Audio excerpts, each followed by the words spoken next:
Top 9 घडामोडींचा आढावा घ्यायचा आहे। सुरुवात करूयात आजच्या मोठ्या राजकीय बातम्यांनी। महायुतीमध्ये ऑल इज नॉट वेल। नवी मुंबईतील शासकीय कार्यक्रमाचं एकनाथ शिंदेंना निमंत्रण नाही, तर काल मुख्यमंत्र्यांच्या हस्ते छत्रपती शिवरायांच्या भव्य शिल्पाचं अनावरण झालं। मुद्दे नसल्यामुळे विरोधक कोणत्याही मुद्द्याला राजकीय बनवतायत, महायुतीमध्ये दूर ठेवत असल्याच्या चर्चांवरून उपमुख्यमंत्री एकनाथ शिंदेंचं उत्तर। भाजप आणि शिंदेंची नैसर्गिक युती म्हणून निमंत्रण नाही। नवी मुंबईतील शासकीय कार्यक्रमाचं शिंदेंना निमंत्रण न दिल्यानं आदित्य ठाकरेंचा हा टोला। पालकमंत्री असून कार्यक्रमामध्ये शिंदेंना डावललं, नाराज होऊन शिंदे 2 ते 3 दिवस गावी जातील, अंबादास दानवे यांनी डिवचलं।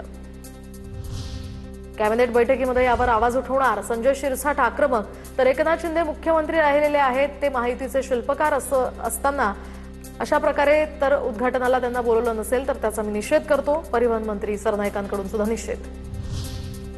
भुजबळांनी घातलेल्या अटींवर भाजप पक्षश्रेष्ठींकडून अद्याप निर्णय नाही। आधी समीर भुजबळांना मंत्रिपदाची शपथ द्या, मग राज्यसभेचा अर्ज भरणार, भुजबळांची अट, सूत्रांची माहिती। राष्ट्रवादीच्या कोर कमिटीची बैठक संपली, तर राज्यसभा उमेदवारी संदर्भात चर्चा। राज्यसभा निवडणुकीसाठी अर्ज भरण्याचा उद्याचा शेवटचा दिवस। राष्ट्रवादी काँग्रेस पक्षाचा राज्यसभेचा उमेदवार थोड्याच वेळात निश्चित केला जाणार। राज्यसभेसाठी नवनीत राणांच्या नावाचा विषय आता संपला। नवनीत राणा एनसीपीतनं उमेदवार असल्याच्या चर्चांना तटकरेंचं हे उत्तर। रायगडच्या पालकमंत्रीपदावर सुनील तटकरेंचं सूचक वक्तव्य। पालकमंत्रीपदासंदर्भात मुख्यमंत्री आणि एकनाथ शिंदेंसोबत चर्चा करू, महायुती अधिक मजबूत होईल असा निर्णय व्हावा। भरत गोगावले यांच्या संदर्भात तटकरेंचं सूचक वक्तव्य। आता बघूया टॉप 9 मोठ्या घडामोडी।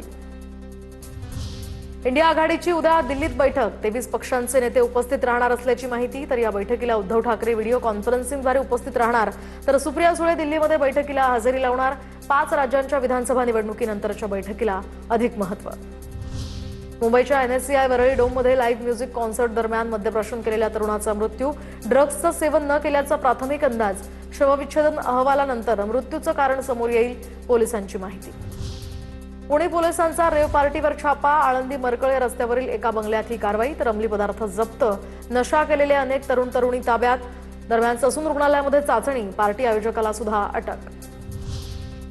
ड्रग्ज विरोधात राज्यभर कारवाया सुरू, देशासह राज्यामध्ये नो टॉलरन्स फॉर ड्रग्ज अशी मोहीम सुरू, मुख्यमंत्री फडणवीसांची यावर प्रतिक्रिया। मुंबई विमानतळावर सोनं तस्करी प्रकरणी अखिल भारतीय कामगार कर्मचारी संघटनेचे चिटणीस अजित आचरेकरांना डीआरआयकडून अटक। कारवाईमध्ये 5 कोटींपेक्षा अधिक किमतीचं सोनं जप्त, तर अजित आचरेकर यांच्यासह 6 जण अटकेत। मुंबई विमानतळावर सोनं तस्करी प्रकरणी भाजपच्या पदाधिकाऱ्यांना अटक। मुंबई विमानतळ सोनं तस्करीचा अड्डा बनतंय, फडणवीसांनी यावर भाष्य करावं, संजय राऊतांचा हल्लाबोल। तर भाजपचा सोनं तस्करीशी संबंध नाही, भाजपचे मुख्य प्रवक्ते नवनाथ बन यांचं स्पष्टीकरण। कामगार सेनेच्या माध्यमातून तुम्ही मराठी माणसाला लुटणारे होतात, आम्ही आधार देणारे आहोत, बन यांचं राऊतांना प्रत्युत्तर। कॉक्रोच जनता पार्टीचे अभिजित दिपके कालच्या आंदोलनानंतर संभाजीनगरच्या घरी परतले, तर आज अमेरिकेला परत जाणार नाही। शिक्षण मंत्र्यांनी राजीनामा न दिल्यास तीव्र आंदोलन करणार, दिपकेंचा इशारा। 15 जूनपर्यंत राज्यामध्ये सर्वत्र मान्सूनच्या पावसाची शक्यता कमीच, मुख्यमंत्री कार्यालयाकडून ट्विट करत माहिती। तर पेरणीची घाई नको, कृषी आणि आपत्ती व्यवस्थापन विभागाकडून सुद्धा शेतकरी आणि नागरिकांना पावसासंदर्भातल्या सूचना। सध्या महागाईचे प्रचंड चटके सहन करावा लागतंय, पाहूयात त्याच संदर्भातल्या काही टॉप 9 बातम्या। सर्वसामान्यांना महागाईची झळ, तर घरगुती सिलेंडरच्या दरात 29 रुपयांची वाढ। मुंबईमध्ये घरगुती सिलेंडरचे दर आता 941 रुपये 50 पैशांवर, 3 महिन्यात ही दुसऱ्यांदा दरवाढ। सत्ताधाऱ्यांना राजकीय किंमत योग्य वेळी कळेल, वाढत्या महागाईवरून शरद पवारांची मोदींवर टीका। तर टप्प्याटप्प्यानं धक्का द्यायचा हे पंतप्रधान मोदींचं सूत्र आहे, अशी ही टीका शरद पवारांनी केली आहे। सामान्य माणसाच्या ताटातलं जेवण सुद्धा महागाईच्या आगीत करपून टाकलं। घरगुती सिलेंडरच्या दरामध्ये वाढ झाल्यानंतर रोहित पवारांची सरकारवर टीका, तर सामान्य माणसाच्या जीवावर उठलेलं हे निर्दयी सरकार, रोहित पवारांचा निशाणा। घरगुती गॅस सिलेंडर 29 रुपयांनी महागल्यामुळे नंदुरबारच्या ग्रामीण भागातील ग्राहकांचं बजेट कोलमडलं। या दरवाढीचा सर्वाधिक फटका ग्रामीण भागातील कुटुंबांना।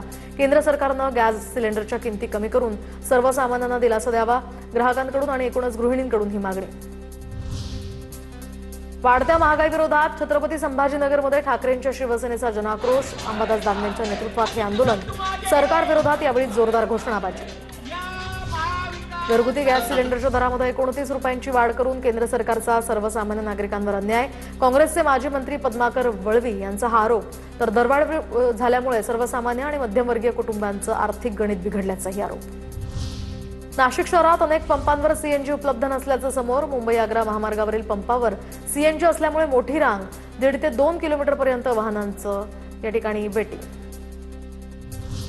आखाती देशातल्या युद्धजन्य परिस्थितीमुळे कच्च्या मालाची किंमत आता वाढल्यामुळे मूर्तिकारांना फटका. गणेश मूर्ती 20 ते 30% मागण्याची शक्यता. पीओपीच्या बॅगमागे 50 रुपये अधिक. तर टँकरद्वारे आता विकतचं पाणी, वाहतूक खर्च यामुळे उत्पादनात सुद्धा मोठी घट. आता बघूया टॉप 9 राजकीय बातम्या. यवतमाळमधील काँग्रेस नेते साहेबराव कांबळेंचा शिवसेनेत प्रवेश. तर उपमुख्यमंत्री एकनाथ शिंदेंच्या उपस्थितीत त्यांनी पक्षप्रवेश केलाय. यवतमाळ विधान परिषद निवडणुकीतनं कांबळेंनी माघार घेतली होती. बाळमानेंच्या उमेदवारी माघारीवर वैभव नाईकांचा पक्षालाच घरचा आहेर. तर बाळमानेंच्या उमेदवारीवर एकत्रित बैठक निर्णय घ्यायला हवा होता. या पक्षावर त्यामुळे नामुष्की आली नसती. ठाकरेंच्या शिवसेनेतील वैभव नाईकांची नाराजी. जय भीमच्या घोषणा देणाऱ्यांना अराजक कसं म्हणू शकता, अभिजित दिपकेंचा सवाल. तर आम्ही आंबेडकरांचं पुस्तक हाती घेऊन शांततेत आंदोलन केलं. अभिजित दिपकेचं फडणवीसांच्या टीकेला उत्तर. प्रस्थापितांना धडा शिकवण्यासाठी कॉक्रोच जनता पार्टीचे सदस्य होण्यासाठी तयार. ओबीसी नेते लक्ष्मण हाकेंची प्रतिक्रिया. भाजप शिंदे सेनेला बाजूला करत असल्याची वस्तुस्थिती. तर वैभव नाईकांची ही टीका. भविष्यात भाजप शिवसेना वेगळी लढल्यास निलेश राणे शिवसेनेत राहणार नाहीत, ते आपल्या वडिलांच्याच पक्षात जातील असाही दावा. मंत्री जरी आपला असेल तर चुकत असेल तर त्यांना ठोकून काढा. गोंदियातल्या देवरीमध्ये कार्यकर्ता मेळाव्यामध्ये बोलताना आमदार बच्चू कडू यांचा कार्यकर्त्यांना सल्ला. मोदींच्या इंधन बचतीच्या आवाहनाला भाजपच्याच मंत्र्यांकडून हरताळ. मंत्री जयकुमार गोरे, राजेंद्र राऊत यांचा आलिशान गाडीतनं प्रचार दौरा. माढा करमाळा भागामध्ये आलिशान गाड्यांनी प्रचार दौरे केल्याचंही समोर. काँग्रेसच्या संघटनात्मक बांधणीसाठी सकपाळ हे 3 दिवस बैठका घेणार. हर्षवर्धन सपकाळ नवनियुक्त पदाधिकाऱ्यांना कानमंत्र देणार. 10 ते 12 जून अशी 3 दिवसीय मॅरेथॉन बैठक चालणार. दादरच्या टिळक भवनात बैठका पार पडणार. किरीट सोमय्यांचा किशोरी पेडणेकरांवर टर्टल हॉटेल घोटाळ्याचा आरोप. अंधेरी क्रीडा संकुलाच्या खेळाडूंसाठी असलेल्या 54 खोल्यांचं हॉस्टेल पेडणेकरांनी 5 वर्षांसाठी टर्टल हॉटेलला दिलं. सोमय्यांचा मोठा दावा. आता बघूया टॉप 9 मोठ्या बातम्या. नाशिक विधान परिषदेवर उदय सामंतांशी 1.5 तास चर्चा केली. समोरचा उमेदवार किती कुचकामी आहे हे सामंतांना सांगितलं. तर माझी बंडखोरी ना भाजप विरोधात आहे ना शिवसेनेविरोधात. नाशिक विधान परिषदेत अपक्ष म्हणून लढणाऱ्या प्रसाद हिरेंची ही प्रतिक्रिया. उदय सामंत गिरीश महाजनांच्या भेटीसाठी नाशिकमध्ये पोहोचले. नाशिकमधील बंडखोरी संदर्भात या दोघांमध्ये चर्चा होणार. अपक्ष उमेदवार प्रसाद हिरे हे सुद्धा गिरीश महाजनांच्या भेटीला पोहोचले. नाशिकची बंडखोरी रोखण्यात संकटमोचक अपयशी ठरले. गिरीश महाजनांना आपल्या प्रभाव क्षेत्रामध्ये बंडखोरी रोखता आली नाही. नाशिक विधान परिषदेच्या बंडखोरीवरून एकनाथ खडसेंचा महाजनांवर निशाणा. तर नाशिक विधान परिषद भाजपचे नंदकिशोर महाजन या ठिकाणाहून निवडून येतील. खडसेंचं वक्तव्य. कोकण विधान परिषदेसाठी इच्छुक होतो, मात्र पक्षानं निर्णय घेतल्यानंतर कोणतीही नाराजी नाही. माजी आमदार राजन साळवींची प्रतिक्रिया. सांगली विधान परिषद निवडणुकीमध्ये धैर्यशील कदमांचा विजय होणार. तर आता फक्त निकालाची औपचारिकता बाकी. निकाल आपल्याच बाजूने लागणार. उदयनराजे भोसलेंकडून विश्वास व्यक्त. मोहिते पाटलांचं गणित चुकलंय. त्यांच्याच उमेदवाराकडे 1200 मतांची आघाडी. जयकुमार गोरेंचं मोहिते पाटलांना टोला.